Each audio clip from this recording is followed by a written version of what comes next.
आप सभी को मेरा नमस्कार। आज की हमारी वीडियो अनुस्वार और अनुनासिक से संबंधित है। अधिकतर लोग अनुस्वार और अनुनासिक इन दोनों में भ्रमित हो जाते हैं, तो आज की वीडियो में इन दोनों के विषय में ही स्पष्ट करने का प्रयास किया जाएगा। अनुस्वार जो होता है वह स्वर के बाद आने वाला व्यंजन होता है। इसकी ध्वनि नाक से निकलती है। हिंदी भाषा में अनुस्वार का प्रयोग विभिन्न जगहों पर किया जाता है। अनुस्वार जो है स्वर के बाद आता है और नाक से इसकी ध्वनि निकलती है, यह इसका चिन्ह होता है। अनुस्वार का प्रयोग देखिए हम कैसे करते हैं। पंचम वर्णों के स्थान पर अनुस्वार का प्रयोग पंचम वर्ण अर्थात जो हमारे 5 वर्ग हैं, क वर्ग, च वर्ग, ट वर्ग, त वर्ग और प वर्ग, उनके जो पंचम वर्ण हैं ग, य, न, म, इनके स्थान पर किया जाता है। जैसे गंगा को इस तरह लिखा जाता था पहले, अब गंगा को ऐसे लिखा जाने लगा है। यानी कि ये जो ङ है, क वर्ग का पंचम वर्ण जो है, इसके स्थान पर अब अनुस्वार का प्रयोग किया जाने लगा है। हिंदी भाषा में सभी जो पंचम वर्ण हैं उनके स्थान पर अनुस्वार का प्रयोग किया जाने लगा है। जैसे झंडा में ण के स्थान पर अनुस्वार, चंचल में य के स्थान पर अनुस्वार का प्रयोग, यहाँ भी देखिए न, गंदा में न के स्थान पर अनुस्वार का प्रयोग, कंपन में मैं के स्थान पर अनुस्वार का प्रयोग किया गया है। इस प्रकार से पंचम वर्ण के स्थान पर अनुस्वार का प्रयोग किया जाता है। यदि हमारे पास ये नहीं है शब्द और केवल अनुस्वार वाले शब्द हैं और हम ये जानना चाहते हैं कि अनुस्वार के स्थान पर कौन सा वर्ण आना चाहिए, तो हम कैसे पता करेंगे। इसके विषय में हम बात करते हैं कि अनुस्वार को पंचम वर्ण में बदलने का क्या नियम है। ये देखिए, अनुस्वार के चिन्ह के प्रयोग के बाद, जो ये अनुस्वार का चिन्ह है, इसके बाद जो वर्ण आता है, जैसे यहाँ पर अनुस्वार के बाद ग आया है, ठीक है, तो हम ये देखेंगे कि यह ग जो वर्ण आया है यह किस वर्ग का है। ग यहाँ पर है क वर्ग का, तो ये अनुस्वार जो है क वर्ग का पंचम वर्ण हो जाएगा। क वर्ग का पंचम वर्ण है ग, तो इसलिए अनुस्वार के स्थान पर गंगा में क वर्ग का पंचम वर्ण हो गया। इसी प्रकार हम झंडा में देखें, अनुस्वार के बाद ड वर्ण है जो कि ट वर्ग का है और ट वर्ग का पंचम वर्ण होता है ण, इसलिए अनुस्वार जो है ण में परिवर्तित हो गया है। इसी प्रकार हम देखें चंचल में, अनुस्वार के बाद च वर्ण है और च वर्ग का पंचम वर्ण है य, इसलिए अनुस्वार के स्थान पर य हो गया है। इसी प्रकार यहाँ पर अनुस्वार के बाद द है और द है त वर्ग का और त वर्ग का पंचम वर्ण होता है न, इसलिए अनुस्वार के स्थान पर न हो गया है। हम बात करें कंपन में, यहाँ पर अनुस्वार के बाद प वर्ण है और प वर्ग का पंचम वर्ण मैं होता है, इसलिए अनुस्वार के स्थान पर यहाँ पर मैं का प्रयोग किया गया है। तो यहाँ हमने देखा था कि अनुस्वार का प्रयोग पंचम वर्ण के स्थान पर किया जाता है। जैसे यहाँ पर इसके स्थान पर अनुस्वार का प्रयोग किया गया है, लेकिन पंचम अक्षर के बाद यदि किसी अन्य वर्ग का कोई वर्ण आए तो पंचम अक्षर अनुस्वार के रूप में परिवर्तित नहीं होगा। जैसे हम समझते हैं इसको, देखिए ये कह रहे हैं कि पंचम अक्षर के बाद यदि किसी अन्य वर्ग का वर्ण आए, देखिए ये है क वर्ग का पंचम वर्ण और इसके बाद है मैं, जो कि पै वर्ग का है। तो कह रहे पंचम अक्षर के बाद यदि किसी अन्य वर्ग का वर्ण आता है तो जो पंचम वर्ण है इसको अनुस्वार में परिवर्तित नहीं करेंगे। यहाँ इन सब में क्या था, इन सब शब्दों में, कि पंचम वर्ण जिस वर्ग का था उसके बाद वाला वर्ण भी उसी वर्ग का था। ये देखिए, ये दोनों क वर्ग के हैं, इसी प्रकार ये दोनों ट वर्ग के हैं, और इसी प्रकार ये दोनों च वर्ग के हैं, ये दोनों त वर्ग के, और ये दोनों पै वर्ग के हैं। जहाँ पर पंचम वर्ण के बाद उसी वर्ग का वर्ण आता है वहाँ पर तो पंचम वर्ण को अनुस्वार हो जाता है। लेकिन जहाँ पंचम वर्ण के बाद किसी अन्य वर्ग का वर्ण आता है वहाँ पर पंचम वर्ण को अनुस्वार नहीं होता। जैसे यहाँ भी देखिए आप, यहाँ न त वर्ग का है और यह तो किसी वर्ग का है ही नहीं। इसी प्रकार न तै वर्ग का है और यहाँ पर मैं जो है प वर्ग का है। तो इनको इसी प्रकार यहाँ पर न तै वर्ग का है और पै ये मैं जो है प वर्ग का है। इसलिए इन सब शब्दों को हम इस तरह से नहीं लिख सकते, अपितु इनको ऐसे ही लिखा जाता है। अर्थात इनमें पंचम वर्ण का ही प्रयोग किया जाता है, अनुस्वार का प्रयोग नहीं किया जाता। पंचम वर्ण यदि द्वित रूप में, द्वित रूप से तात्पर्य है कि यदि 2 बार आ जाए, एक ही पंचम वर्ण यदि 2 बार आ जाए तब भी पंचम वर्ण अनुस्वार में परिवर्तित नहीं होगा। जैसे देखिए आप, प्रसन्न, अन्न, यहाँ पर न 2 बार आया हुआ है।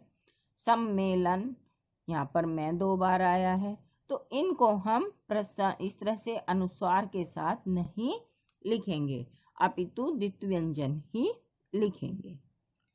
यदि अनुस्वार के पश्चात य, र, ल, व जिनको हम अंतस्थ व्यंजन कहते हैं और श, स, ह जिन्हें हम ऊष्म व्यंजन कहते हैं, ये आ जाएं तो वहां भी अनुस्वार अपने मूल रूप में ही रहता है। जैसे संशय, संवाद। तो इस प्रकार से ये इसलिए नहीं, यहाँ पर अनुस्वार जो है पंचम वर्ण में क्यों परिवर्तित नहीं होता, क्योंकि इनके अनुस्वार के बाद जो श ये ऊष्म व्यंजन आया है और यहाँ पर ये अनुस्वार के बाद व अंतस्थ व्यंजन आया है, ये किसी वर्ग के नहीं हैं। 5 वर्ग जो हमारे हैं, क वर्ग, च वर्ग, त वर्ग, ट वर्ग, प वर्ग, उनमें से किसी भी वर्ग के ये दोनों नहीं हैं। ये ऊष्म व्यंजन है और ये अंतस्थ व्यंजन है, इसलिए यहाँ पर अनुस्वार ही प्रयोग किया जाएगा, अनुस्वार ही रहेगा, यह पंचम वर्ण में परिवर्तित नहीं होगा।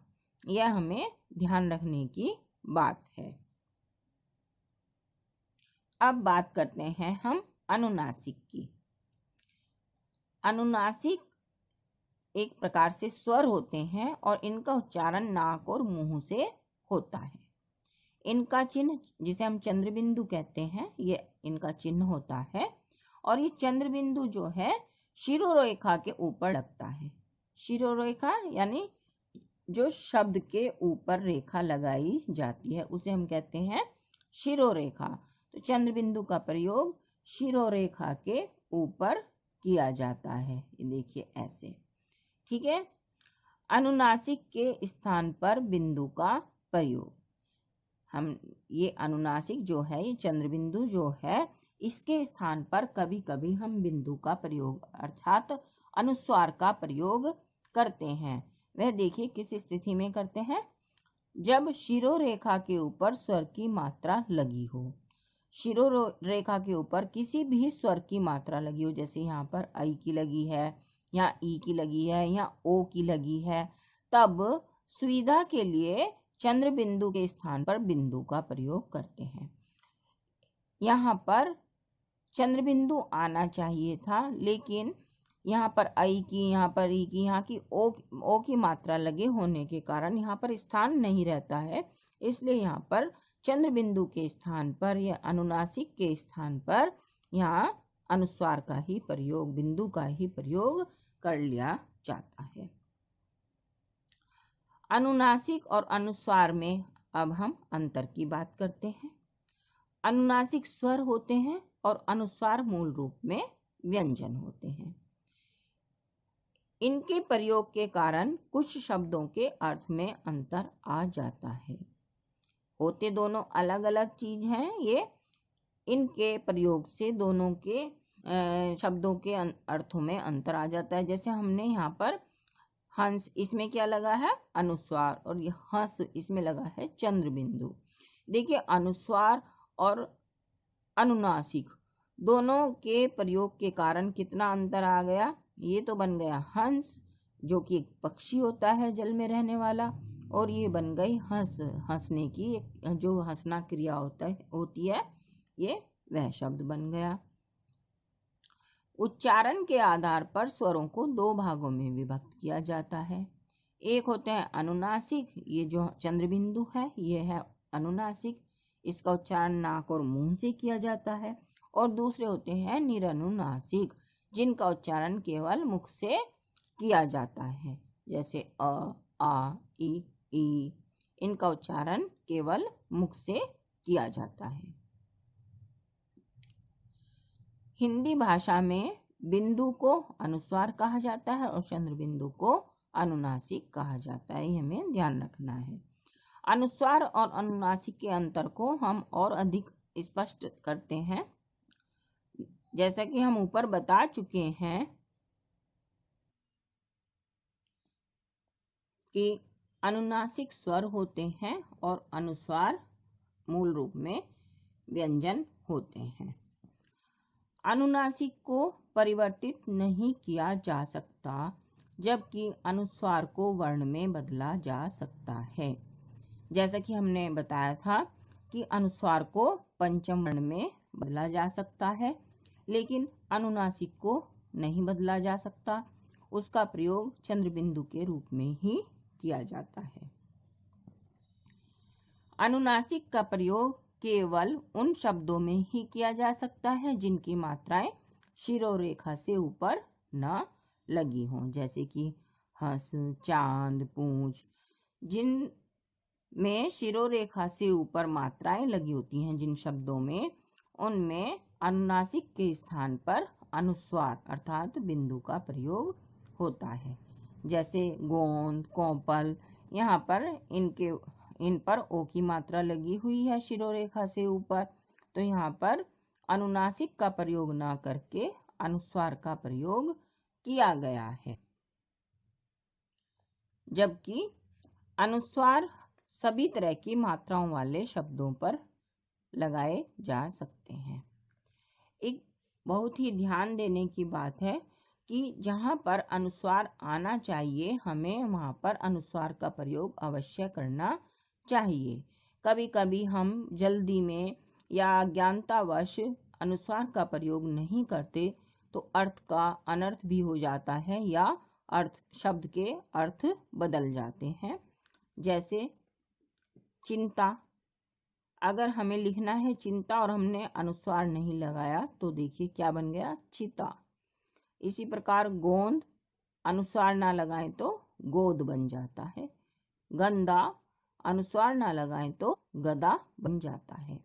इसलिए हमें अनुस्वार, अनुनासिक इनका बहुत ही सावधानी पूर्वक प्रयोग करना चाहिए। आशा है आप लोगों को अनुस्वार और अनुनासिक में अंतर स्पष्ट हो गया होगा। मिलते हैं अगली वीडियो में अगले विषय के साथ। धन्यवाद।